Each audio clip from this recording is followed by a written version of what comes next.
Em que situações a Bíblia menciona o divórcio?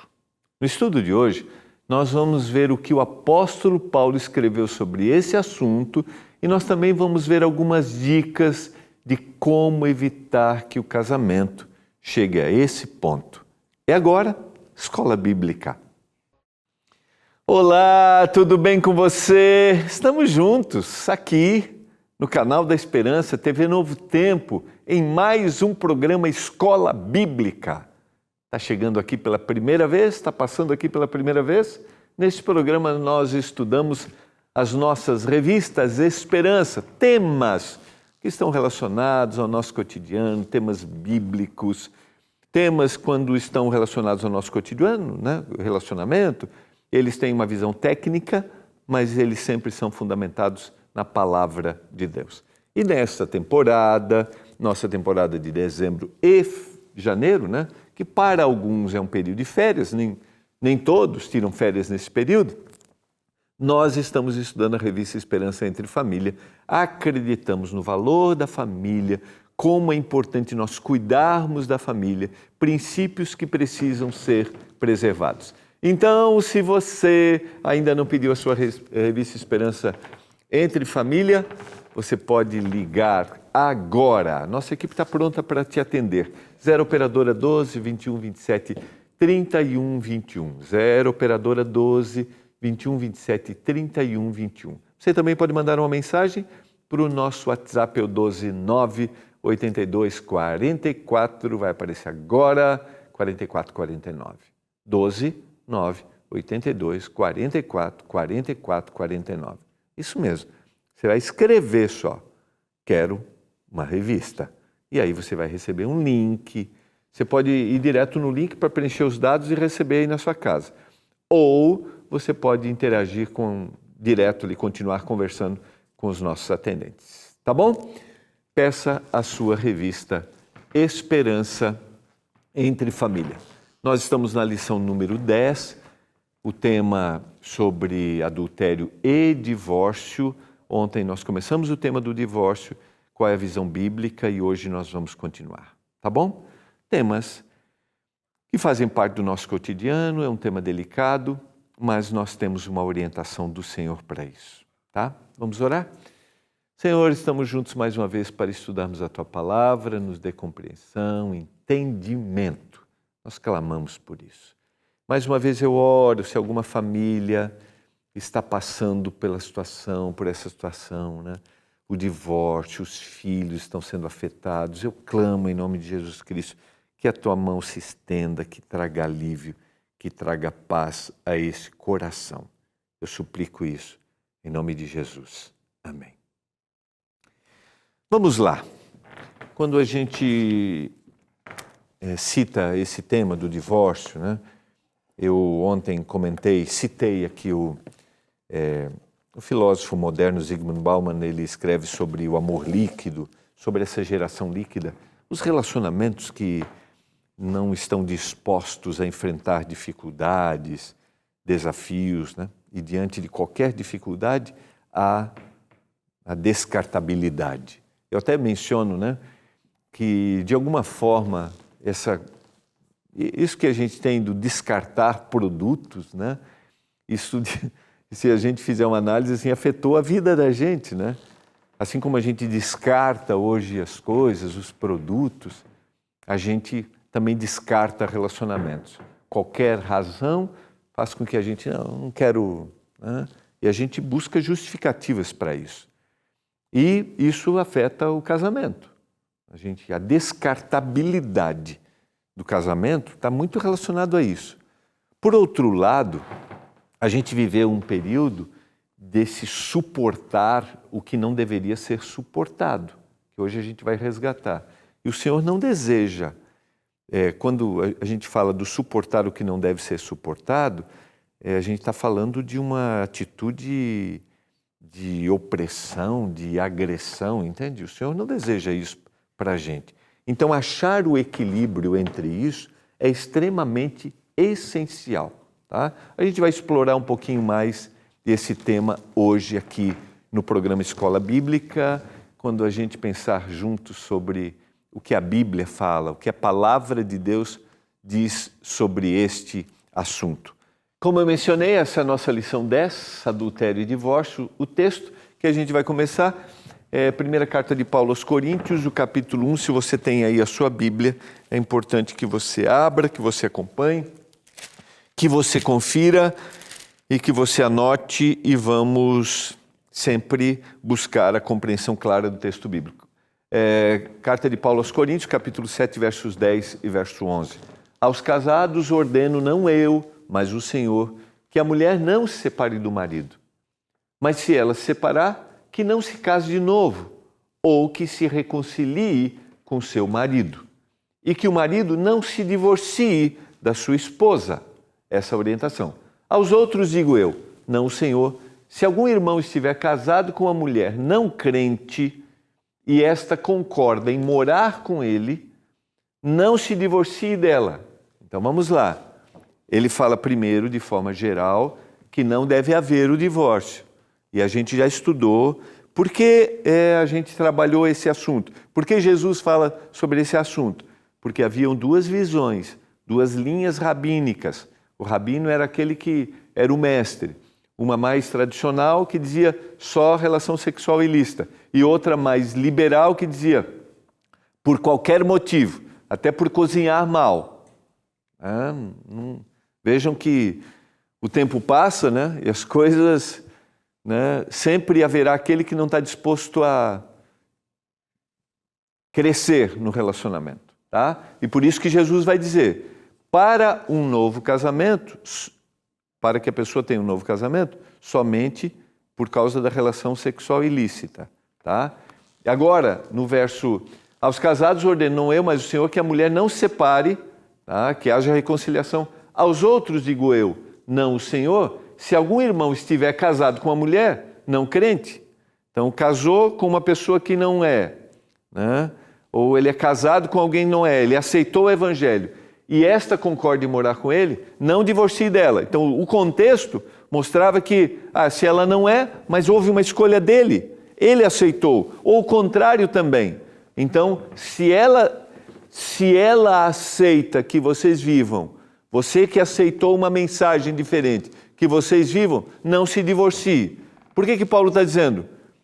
Porque a tendência do abandono era uma prática, e o Senhor não deseja isso. O abandono por causa da diferença da crença. E não era esse o propósito. Vamos lá, seguindo. E se uma mulher estiver casada com um homem não crente, e esse concorda em viver com ela, que ela não se divorcie do marido. Essa não é uma razão. Você aceitou a fé em Jesus Cristo e o seu marido agora aceita você viver nessa condição. Paulo está orientando porque essa prática estava se tornando comum, ou seja, eu aceitei uma fé, agora eu vou deixar. Não é esse o propósito do Senhor. Eu quero aproveitar aqui e abrir uma janelinha, porque é importante. Estou falando para você que tem um esposo que não compartilha da mesma fé. Estou falando para você que tem uma esposa que não compartilha da mesma fé. Ama e ora. Esse é o propósito de Deus. Ama e ora. Eu até digo assim, não fica pregando, não fica falando, né? Sabe aquele negócio? Vou na igreja, vejo um sermão maravilhoso, aí chego em casa, quer contar para o esposo, quer contar para a esposa. O efeito é contrário. O que você tem que fazer? Viver o amor de Jesus. Sabe? Contagia. Pastor, não é fácil. Pastor, não é simples. Eu sei que não é simples. Eu sei que não é fácil. Mas este é o caminho. O texto é muito claro. Você está vivendo ali, compartilha. Mostra o que o amor de Jesus está fazendo no seu coração. Pode durar uma vida. Esses dias eu encontrei uma pessoa que falou assim, que eu falei isso, né? Ela falou, pastor, não é simples, ele é difícil. Todos são difíceis.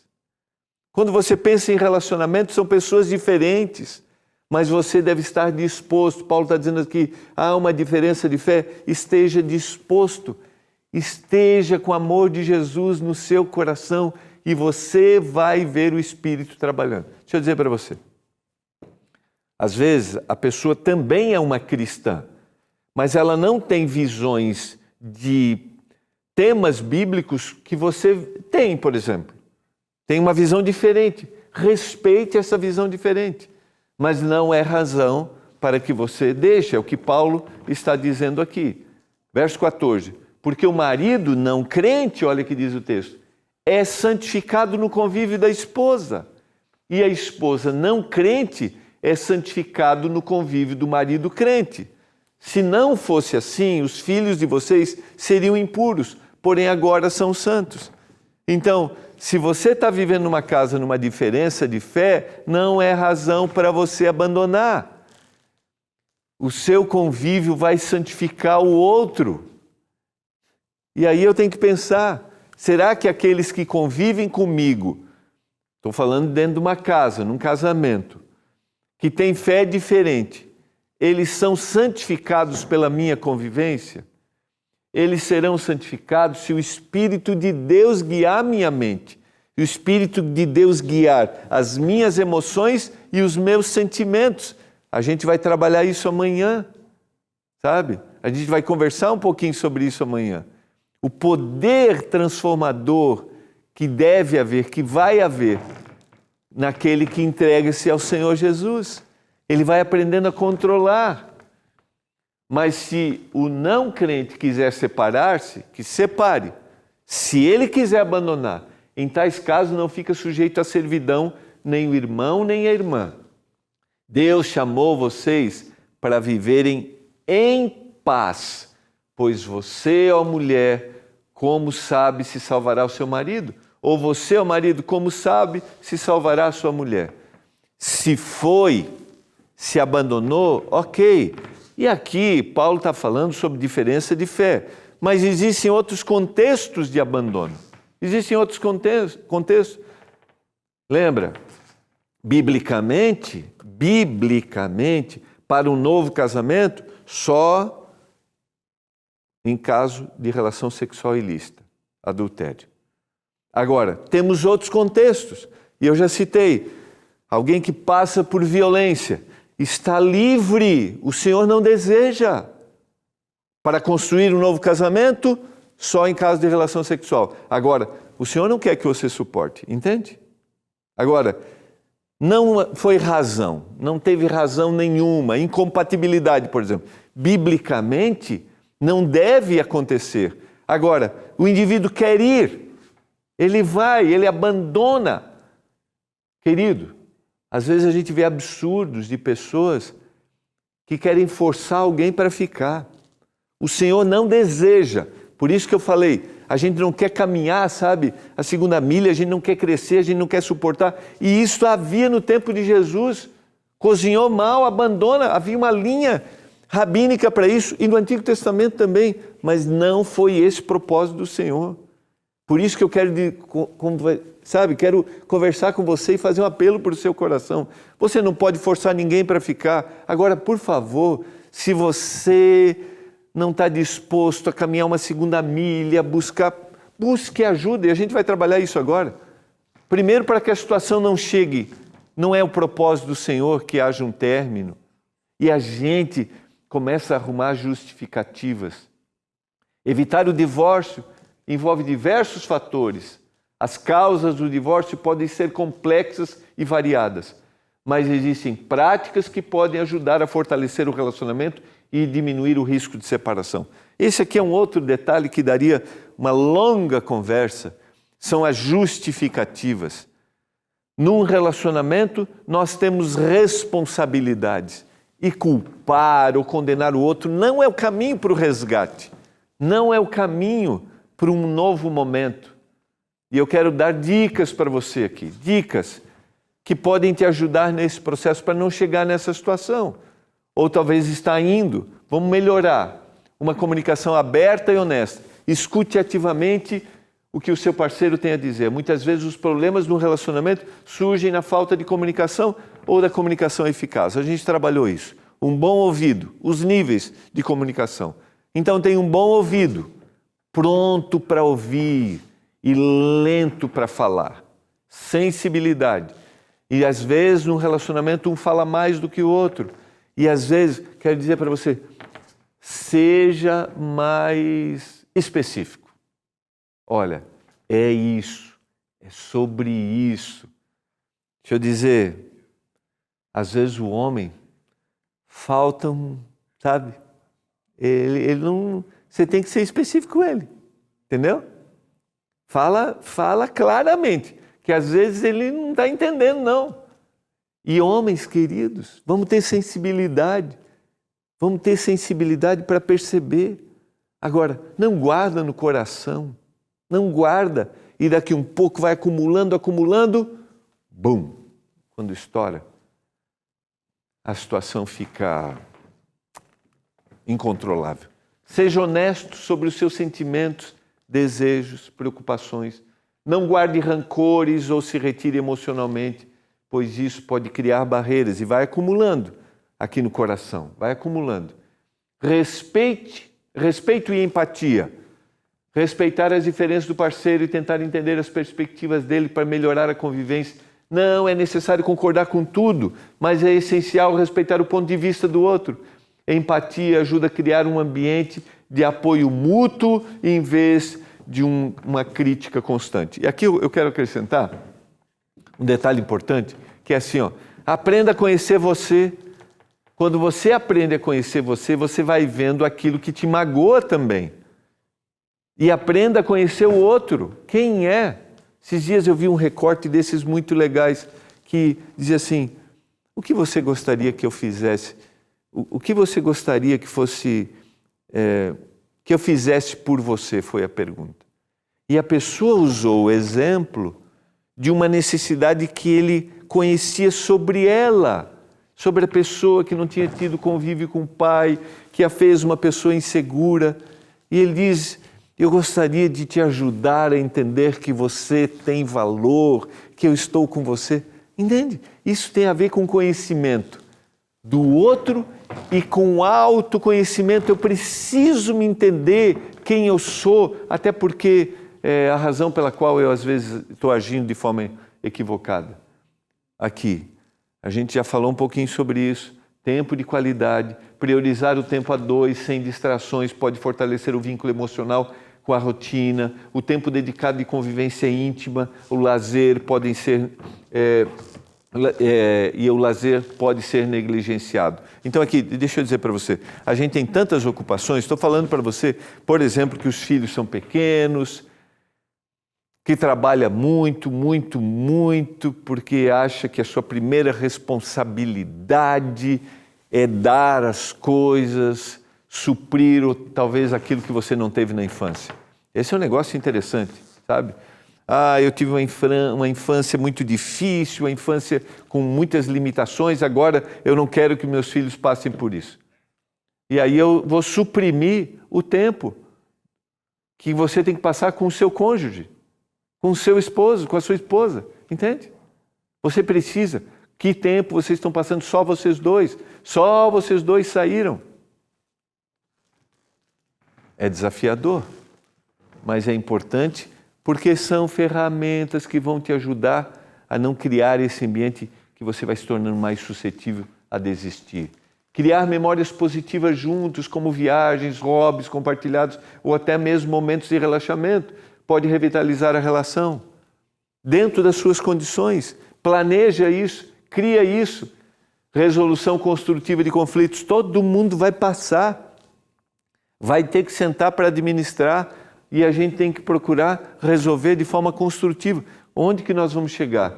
Disputas e desentendimentos são normais em qualquer relação, mas a maneira de resolvê-los faz toda a diferença. Evitar acusações, manter a calma, buscar soluções juntos é extremamente crucial. Vai ter a dificuldade? Vai ter. Vamos pensar aqui. Aí a gente falou lá no processo de comunicação, né, quando a gente estudou o processo de comunicação, o tom de voz, o local adequado, o pedido para que o espírito controle. Eu já mencionei, amanhã a gente vai começar a trabalhar a questão das emoções, que afetam os nossos sentimentos, né? As emoções são primas dos sentimentos. E aí vai desenrolando coisas e a gente vai acumulando. Sabe por quê? Porque a gente tem tendências para o mal. E eu vou dizer para você, às vezes parece mais fácil desistir. Parece mais fácil trocar, não consertar.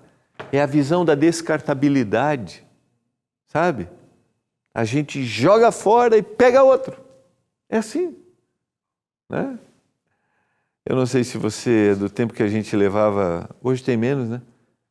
Levava aparelhos eletrônicos para consertar. Hoje a gente prefere não consertar. Joga fora. Parece ser mais fácil. Mas num relacionamento não é. Há crescimento quando a gente constrói uma resolução de um conflito. O não falar ou evitar o confronto também pode ser prejudicial. Às vezes os problemas não resolvidos vão se acumulando e se tornam cada vez maiores. Queridos, manter a intimidade física e emocional. A intimidade física contribui para a proximidade emocional no relacionamento. Mesmo pequenas demonstrações de carinho, como beijos e abraços, podem fortalecer a relação. E aí você tem que entender, né? Eu já citei aqui o Gary Chapman, que é um escritor que escreveu um livro bem interessante, As 5 Linguagens do Amor. Para ele, todo mundo se comunica de 5 formas. Um indivíduo tem uma ou duas, mas são 5 linguagens. E aí você tem que entender qual é a linguagem do amor do meu cônjuge, como é que ele se sente amado. Então eu vou falar nessa linguagem. Pode ser tempo de qualidade, pode ser atos de serviço, pode ser presente, pode ser palavras de afirmação, ou pode ser toque físico. Algumas pessoas se sentem amadas quando são tocadas. Outras se sentem amadas quando a gente valoriza. Outros se sentem amados quando recebem presentes. Outros se sentem amados quando eu dou um tempo exclusivo. Por isso, se a linguagem do amor do seu cônjuge é toque físico, carinho. Não sai de casa sem dar aquele beijinho, né? Prolonga o beijinho. É isso mesmo. É isso que vai construindo, que vai nos tornando fortes para os desafios que a gente tem. Apoio mútuo, está aqui a linguagem, essa é uma linguagem de amor, que é atos de serviço. Em momentos difíceis, apoiar um ao outro é essencial. Isso inclui dar espaço para o parceiro crescer, seja no trabalho, nas amizades ou no desenvolvimento pessoal. Quando ambos se sentem apoiados e valorizados, o vínculo tende a se fortalecer. Sua esposa quer crescer profissionalmente? Vamos apoiar, vamos incentivar, vamos compartilhar tarefas, ter expectativas realistas. Idealizar o parceiro ou a relação pode criar uma falsa percepção. Sabe? Você cria uma expectativa de algo que não é. É no filme, entende? Sabe? Não vai ter problemas, não vai ter nenhum relacionamento é perfeito, é importante aceitar as imperfeições do outro e da convivência a dois. A gente trabalhou aqui os cenários bíblicos de casais imperfeitos. Lembre-se de que as mudanças são parte natural da vida e a adaptação contínua é necessária. E às vezes essas mudanças vêm de forma inesperada e a gente deve estar do lado. Uma doença, uma perda, busca por aconselhamento. Caso o relacionamento já esteja em crise, procure ajuda profissional. Pode ser uma boa opção. A terapia do casal é ferramenta eficaz para resolver problemas e melhorar a comunicação. Deixa eu dizer uma coisa para você, querido. Não seja reticente a buscar ajuda. Eu tenho encontrado ao longo do meu ministério, às vezes, pessoas que não querem procurar ajuda. Eu não preciso, eu já sei.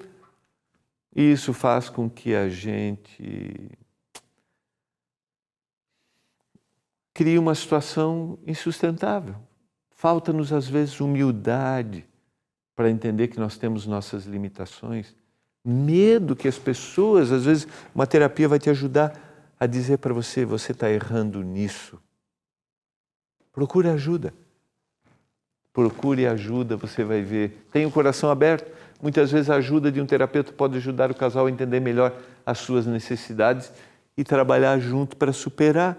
Sua esposa está pedindo para você fazer terapia, para vocês procurarem ajuda. Por favor, atende o pedido, o clamor.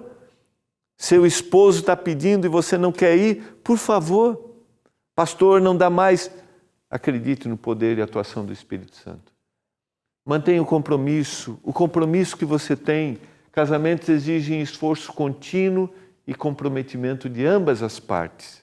Não descarte, se esforce. Às vezes a rotina, os desafios da vida diária podem desviar do foco do relacionamento. Mas é importante reafirmar os compromissos e continuar investindo no relacionamento. Mantenha isso. E tenha o coração aberto. Ser capaz de perdoar erros do passado é essencial. Todos cometem falhas e a falta de perdão pode criar ressentimentos que corroem o relacionamento. Então, esteja disposto a perdoar. Eu li um livro, já citei aqui em algum momento, foi para mim um dos melhores livros sobre o tema do perdão. O poder sobrenatural do perdão. O perdão é uma ação sobrenatural. E aí quem perdoa não vai ficar citando, você fez isso, você é assim, ontem. Entende? Quando o Senhor Jesus, quando o Espírito Santo vai invadindo nosso coração, quando a gente vai entendendo quem nós somos, nós estaremos sempre dispostos a perdoar. Ser flexível e disposto a mudar também é importante. Relacionamentos evoluem e é preciso estar aberto para crescer juntos. Cada casal é único e funciona. O que funciona para um pode não funcionar para o outro. Mas se ambos estão dispostos a trabalhar na relação, é o que vai definir a duração do relacionamento. Se ambos estão dispostos. A visão de Deus sobre o casamento é de reconciliação e não de destruição. O cristão é chamado para perdoar e trabalhar para restaurar os relacionamentos sempre que possível. Esse é o propósito do Senhor. Sabe por quê? Porque é isso que o Senhor faz comigo todo dia. O Senhor quer me resgatar, me reconciliar com Ele. E o Senhor quer resgatar, reconciliar seu casamento pelo poder dEle, pela ajuda profissional. Eu quero orar. Porque talvez eu estou falando para você que está aí, como eu citei ontem, prestes a desistir. Por favor, busque ajuda. Faça seu papel. Esteja disposto. Pai do céu, se alguém me assiste agora e seu casamento está acabando, por favor, meu Deus, toca esse coração, que eles procurem ajuda. Eu clamo por isso. Em nome de Jesus Cristo, nosso Salvador. Amém. Não esqueça, o Senhor só precisa de um coração aberto para realizar milagres e transformações. Abra seu coração. A gente se vê amanhã. Tchau.